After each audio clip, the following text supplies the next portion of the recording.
Hi friends, are you all doing well? We are learning one sentence a day in English translation, right? As part of that, let us learn another sentence today. A heartfelt welcome to all of you.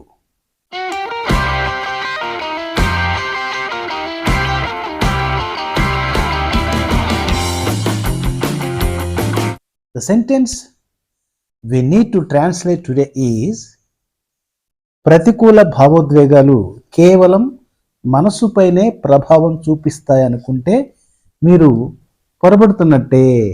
ప్రతి భావోద్వేగం శరీరంపై కూడా నేరుగా ప్రభావం చూపుతుంది.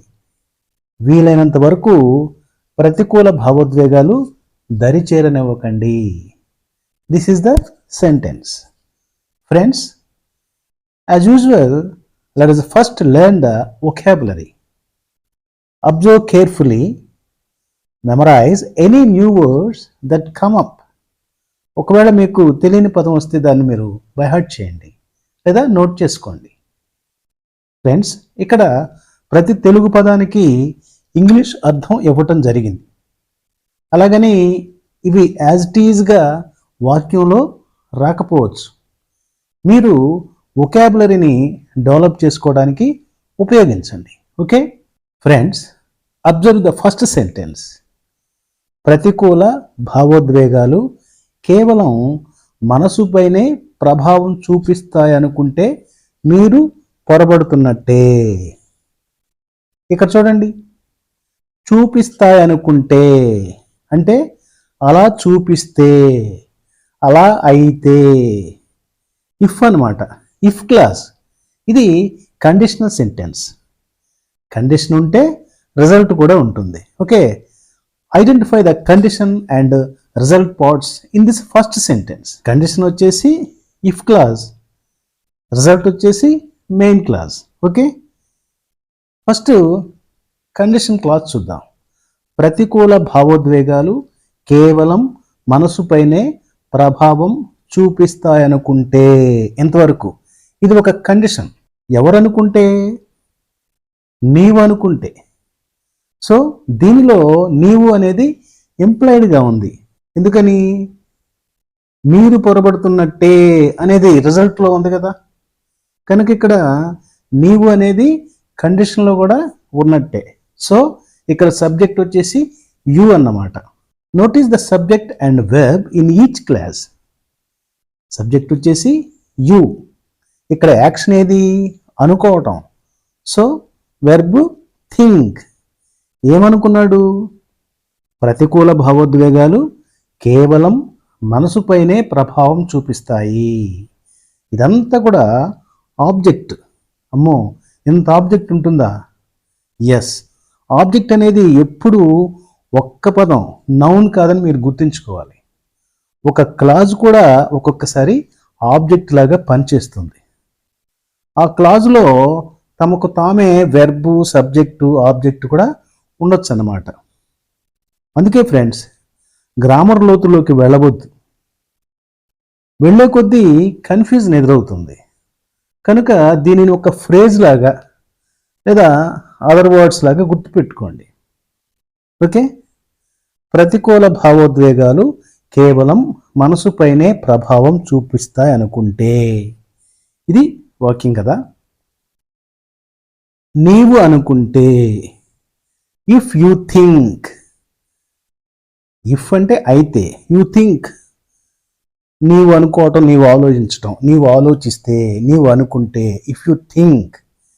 ప్రతికూల భావోద్వేగాలు, negative emotions, కేవలం ఓన్లీ మనసుపైనే ప్రభావం చూపుతాయి అనే దాంట్లో మనసుపైనే ప్రభావం.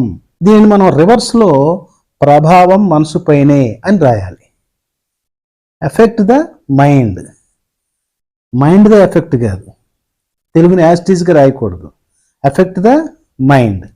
ఇప్పుడు వాక్యం, if you think negative emotions only effect the mind. ప్రతికూల భావోద్వేగాలు కేవలం మనసుపైనే ప్రభావం చూపిస్తాయి అనుకుంటే, ఈ అనుకుంటే అనేది ముందుంది ఇఫ్ అనేది. If you think negative emotions only effect the mind. ఇప్పుడు రిజల్ట్ చూద్దాం. దీన్ని మనం మెయిన్ క్లాస్గా చెప్పుకుంటాం. ఇక్కడ రిజల్ట్ వచ్చేసి మీరు పొరబడుతున్నట్టే, మీరు, యు, ఇది సబ్జెక్ట్. పొరపాటు, మిస్టేక్, పొరపడుతున్నట్టే, పొరపాటు పడుతున్నట్టే, ఇది ఒక స్థితి. స్థితిని తెలియజేసేవి బి రూపాలు. సో ఇక్కడ వెర్బ్ ఏది? ఈజ్ కానీ, యామ్ కానీ, ఆర్ కానీ అయి ఉంటుంది. ఇక్కడ యు అనేది వచ్చింది కాబట్టి ఆటోమేటిక్గా ఆర్ అనేది వెర్బ్. ఇక మిగిలింది మిస్టేక్. అది నిజానికి దాని సబ్జెక్ట్ కాంప్లిమెంట్ అంటారు, ఆబ్జెక్ట్ కాదు. అయినా మనకు ఆ పేర్లతో మనకు అనవసరం, మిగిలింది ఇంక అదే కదా. కాబట్టి వెర్బ్ పక్కన అది పడేయండి, సరిపోద్ది. You are mistaken. ఓకే, ఇప్పుడు మొత్తం వాక్యం చూద్దాం. ప్రతికూల భావోద్వేగాలు కేవలం మనసుపైనే ప్రభావం చూపిస్తాయనుకుంటే మీరు పొరబడుతున్నట్టే. If you think negative emotions only effect the mind, you are mistaken. Okay friends.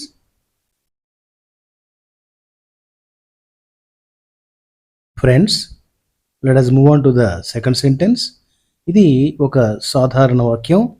ప్రతి భావోద్వేగం శరీరంపై కూడా నేరుగా ప్రభావం చూపుతుంది. Okay, let us observe the parts of sentence. ప్రతి భావోద్వేగం, ఎవ్రీ ఎమోషన్, ఇది సబ్జెక్టు. ప్రభావం చూపుతుంది, ఇంపాక్ట్, ఇది వెర్బ్. దేనిని ప్రభావం చేస్తుంది? శరీరాన్ని. So the object is the body.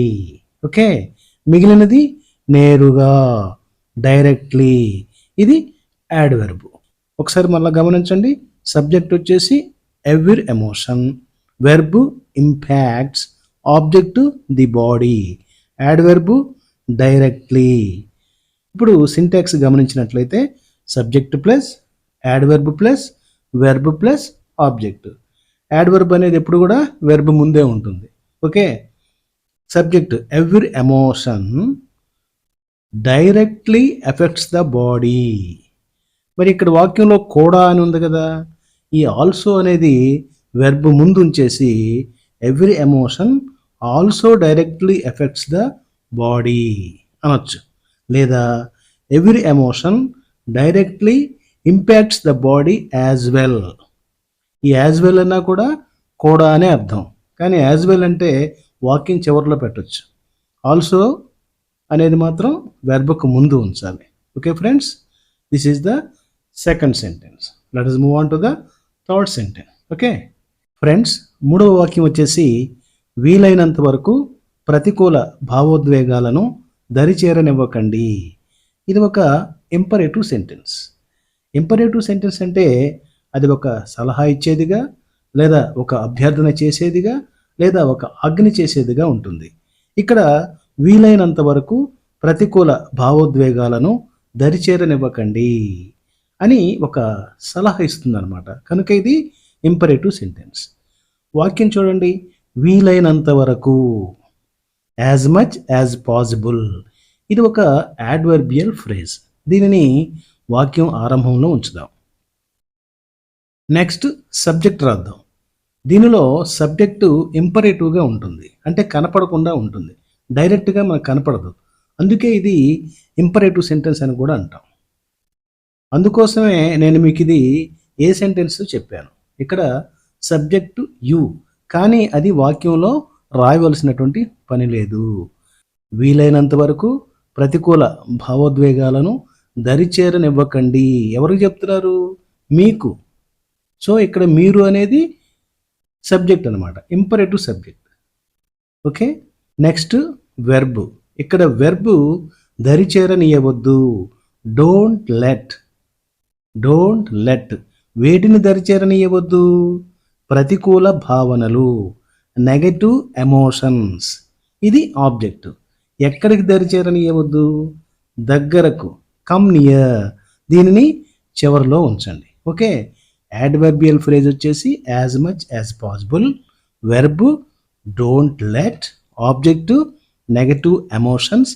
ఇక మిగిలినటువంటి అదర్ వర్డ్స్ కమ్ నియర్, ఒకటి ఇన్ఫినిటివ్ వెర్బ్ అంటాం, ఇంకో దాన్ని యాడ్ వెర్బ్ అంటాం. ఓకే, ఇప్పుడు వాక్యం చూడండి. As much as possible don't let negative emotions come near. As much as possible అనేది యాడ్వర్బియల్ ఫ్రేజ్. నెక్స్ట్ సబ్జెక్ట్ రాయాలి. ఇక్కడ రాయవలసినటువంటి అవసరం లేదు, రాసినా ఇబ్బంది లేదు. You verb don't let, object negative emotions, extra words come near.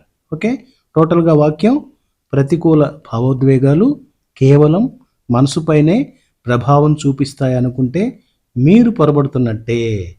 ప్రతి భావోద్వేగం శరీరంపై కూడా నేరుగా ప్రభావం చూపుతుంది. వీలైనంత వరకు ప్రతికూల భావోద్వేగాలను దరిచేరనివ్వకండి. If you think negative emotions only effect the mind, you are mistaken. Every emotion directly impacts the body as well. As much as possible, don't let negative emotions come near. Friends, that's all for today's lesson. We will meet again to the next video. Until then, keep practicing. Friends, don't forget to subscribe to the channel, like, share and comment on this video. Friends, last but least, don't give up. You are doing great. Bye.